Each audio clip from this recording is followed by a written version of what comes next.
ఉత్తరాంధ్ర ప్రజా సంస్థ convener leader పత్రిక సంపాదకులు వివి రమణమూర్తికి విశాఖపట్నం ఆర్డీఓ శ్రీలేఖ నోటీసులు జారీ చేశారు. ఈ విషయంపై ప్రజా సంఘ నేతలు స్పందిస్తూ విశాఖలో ఉత్తరాంధ్ర ప్రజా సంస్థ ఆధ్వర్యంలో మీడియా సమావేశం నిర్వహించారు.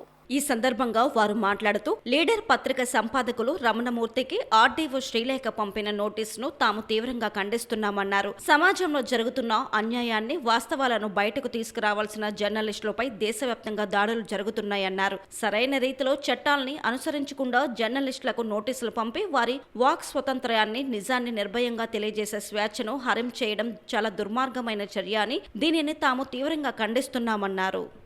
మా భూముల మీద పనిచేశారు. హైకోర్టు కమిషన్ కూడా తప్పు చేశారని రిపోర్ట్ ఇచ్చింది. మీకు కమిషన్ వేస్తే అయితే మీరు ఇప్పటికైనా రెడీయే. మీరు ఎటువంటి ఎంక్వైరీ చేసినా నేను రెడీగా ఉన్నాను, డాక్యుమెంట్స్ పెట్టుకుని రెడీగా ఉన్నాను. మీరు ఎవరెవరి పేర్లు దళితుల భూముల మీద ఎవరెవరి పేరు మీద చేశారో నా దగ్గర ఆధారాలు ఉన్నాయి. ఈ ఎంఆర్ఓ 30 లక్షల రూపాయలు తీసుకొని ఇంకా అదే వైసీపీలో ఉండేటప్పుడు ఎంఆర్ఓ ఇంకా పెందుర్తి మండలానికి వచ్చారు. ఈ ఆర్డీఓ వీళ్ళందరూ కూడా ఈ ఎస్సీఓల భూముల్లో నుంచి బయటికి తీస్తే 12 మంది కంటెంప్ట్లో జైలుకి పోతారని వీళ్ళు దాస్తున్నారు.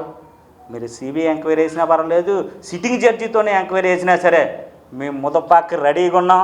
అమ్మ నువ్వు నోటీస్ ఇవ్వకో, నేరుగా నాకు ఇస్తే నువ్వు ఎటువంటి ఎంక్వైరీకి వేసినా సరే, ఆల్రెడీగా విజిలెన్స్ ఎంక్వైరీకి అయితే నేను వచ్చి వెళ్ళి ఆధారాలతో ఇచ్చాను.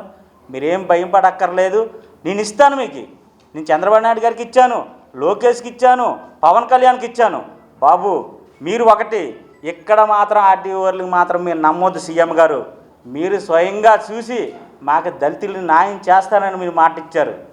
మేము పేద ప్రజలమే, మేము హైకోర్టుకి మీ వరకు వచ్చామంటే మా ఛార్జీలో జేబులో 10 రూపాయలు లేకుండా నడిచి కూడా వచ్చాం. మేము లీడర్ పత్రిక సంపాదకులు రమణమూర్తి గారికి ఈ శ్రీలేఖ గారు పంపిన ఈ నోటీసులు మేము తీవ్రంగా ఖండిస్తున్నాం.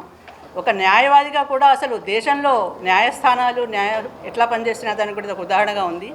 ఎవరు ప్రత్యేకించి జర్నలిస్టు మిత్రులు సమాజంలో జరుగుతున్న అన్యాయాన్ని, వాస్తవాలని బయటికి తీసుకురావాల్సిన జర్నలిస్టు మిత్రుల మీద దాడులు మన దేశం వ్యాప్తంగా జరుగుతున్నాయి. ఇప్పుడు మన అంతర్జాతీయంగా మనం చూస్తూనే ఉన్నాము. కానీ మన దేశంలో కూడా ప్రశ్నించిన జర్నలిస్టులని హత్యలు చేయడం దాకా కూడా జరుగుతుంది.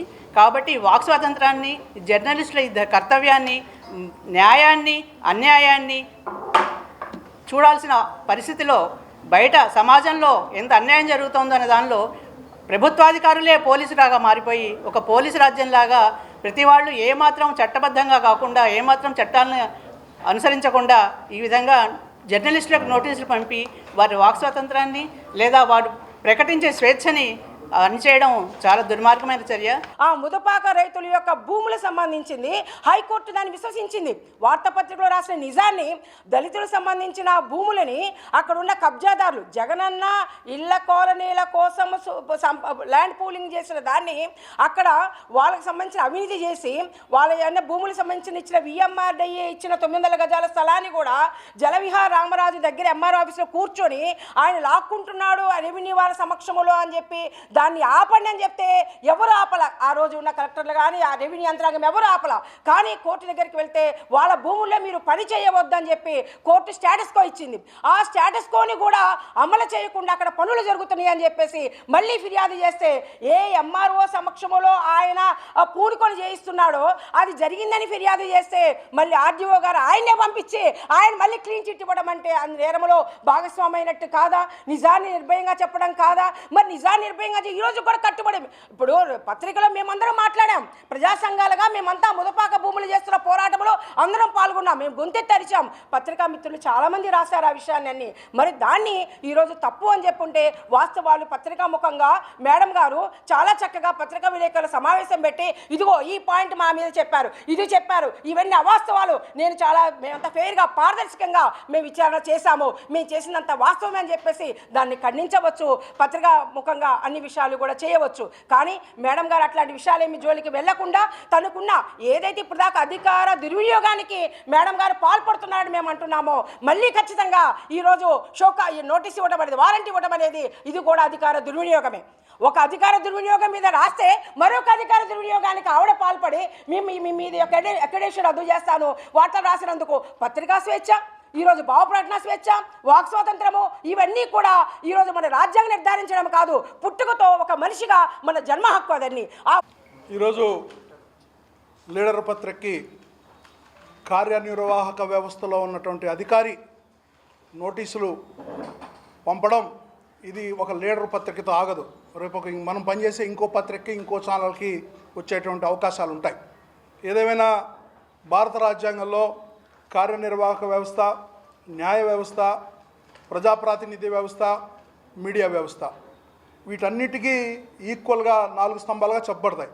ఒకవేళ మీడియా వ్యవస్థలో ఏదైనా లోపాలు ఉంటే అధికారిగా, కార్యనిర్వాహక వ్యవస్థలో ఉన్నటువంటి అధికారిగా ప్రెస్ కౌన్సిల్ ఆఫ్ ఇండియా ఉంది, వాళ్ళకు పంపచ్చు, వాళ్ళు నోటీసులు ఇస్తారు. నాకు అధికారం ఉంది కదా అని ఇవన్నీ ఏ అంగాలకు ఆ అంగాలు సమన్వయంతో పనిచేసుకోవాల్సినటువంటి కార్యనిర్వాహక వ్యవస్థ అవ్వచ్చు, లేదు న్యాయ వ్యవస్థ అవ్వచ్చు, ప్రజాప్రాతినిధ్య వ్యవస్థ, మీడియా వ్యవస్థ. అలా కాకుండా నాకు అధికారం ఉంది కదా అని ఈరోజు ఆర్టీఓ స్థాయి అధికారి ఓ పత్రికా సంపాదకులకి నోటీస్ ఇవ్వడం అనేది చాలా దారుణమైన అంశం. మేమైతే జర్నలిస్టు యూనియన్గా ఇప్పుడే మా ఏపీడబ్ల్యూజే నాయకులతో, ఉత్తరాంధ్ర జర్నలిస్ట్ ఫ్రెండ్ నాయకులతో, జాప్ నాయకులతో కూడా మాట్లాడాను. అన్కండిషనల్గా, బేషరతుగా 48 గంటల్లో ఆమె ఇచ్చిన నోటీస్ని విత్డ్రా చేసుకుంటే ఆమెకు మంచిది. లేదు కార్యనిర్వాహక వ్యవస్థలో ఉన్న మిగతా అధికారులన్నా ఆమెకు పిలిచి ఇది సరికాదని సరిదిద్దే ప్రయత్నం చేయాలి. లేదంటే ఉద్యమాన్ని ఈ ప్రజా సంఘాలతో కలిపి జర్నలిస్టు సంఘాలు మరింత ఉధృతం చేసి లాస్ట్కి ప్రశాంతంగా ఉన్నటువంటి ఉత్తరాంధ్రలో మీడియా వ్యవస్థకి, కార్యనిర్వాహక వ్యవస్థకి ఇబ్బందులు వచ్చేటువంటి పరిస్థితి తీసుకురావద్దని చెప్పి మళ్ళీ చెప్తున్నాను.